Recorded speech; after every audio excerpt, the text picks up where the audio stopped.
Voici un nouveau projet. Monsieur Legrand nous a appelés.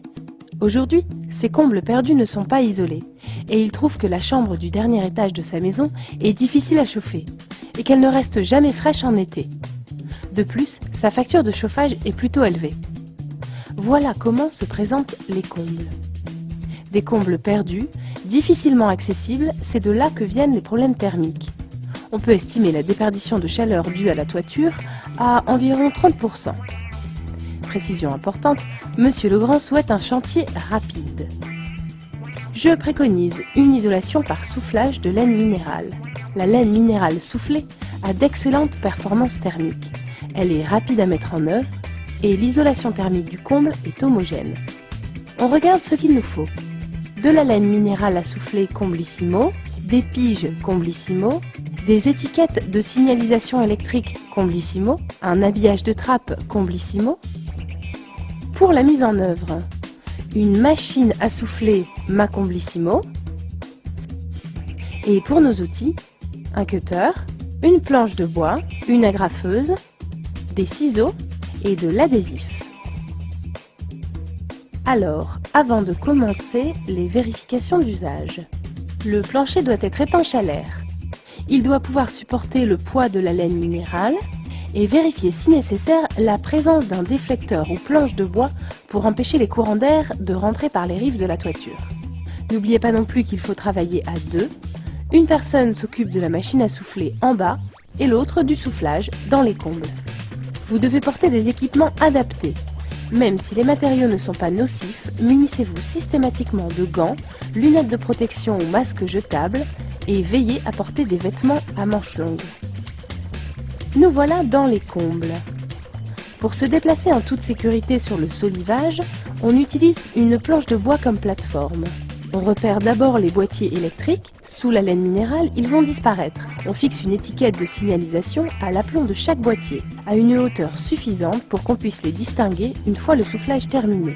On agrafe ensuite les piges sur les solives, bien calées contre le plancher. Ces piges vont servir à contrôler la hauteur de laine soufflée. Leur graduation permettent de vérifier la résistance thermique atteinte lors du soufflage. Maintenant, nous allons préparer la machine à souffler Macomblissimo. Elle est constituée de plusieurs parties à assembler. On commence par raccorder le tuyau d'aspiration muni de sa buse au tuyau d'entrée. Et on referme le clip de fixation pour le maintenir en place. Idem pour le tuyau de soufflage fixé au tuyau de sortie. La machine est maintenant prête. Passons à la laine minérale Comblissimo. Elle est conditionnée, comprimée dans des sacs souples. Pour ouvrir le sac, on coupe la partie supérieure au cutter, on entaille de haut en bas, puis on ôte l'emballage. Au dos de chaque sac de Comblissimo, on retrouve les caractéristiques de performance thermique et une indication du nombre de sacs nécessaires au soufflage. Ces étiquettes devront être découpées et conservées pour la fin du chantier. Ensuite, on démote la laine par petites quantités en l'émiettant à la main. Tout est prêt pour le soufflage ? On branche la machine à souffler.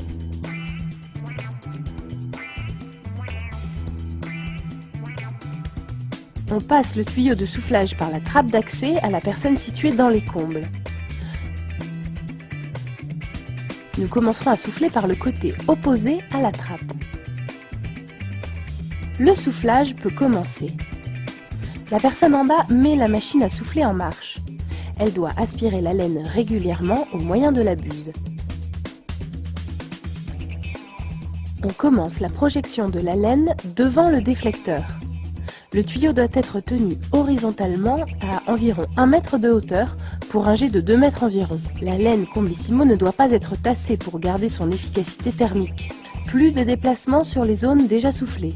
On remplit soigneusement les espaces entre les solives, le matelas doit être régulier et on se repère sur les graduations des piges pour savoir quand s'arrêter.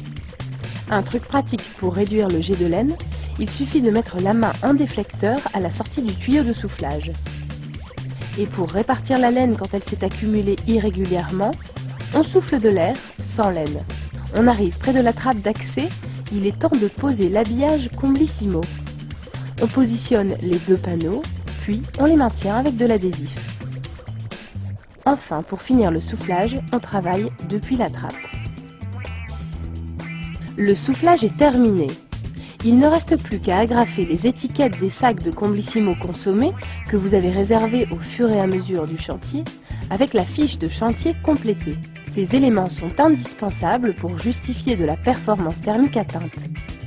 Maintenant, les combles perdus sont parfaitement isolés. La chambre de Monsieur Legrand, juste en dessous des combles, conservera la chaleur l'hiver et restera bien fraîche en été.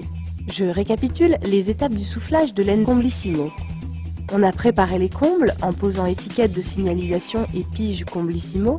Ensuite, on a assemblé la machine à souffler Ma Comblissimo et démoté la laine.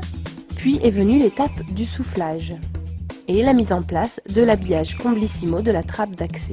Enfin, on a agrafé les étiquettes d'identification avec la fiche de chantier complétée. Voilà, la laine minérale soufflée, c'est une excellente solution pour l'isolation des combles perdus, rapide et efficace. L'isolation des combles perdus, ça peut aussi être la pose de laine minérale déroulée, une autre étude de chantier que j'ai détaillée pour vous.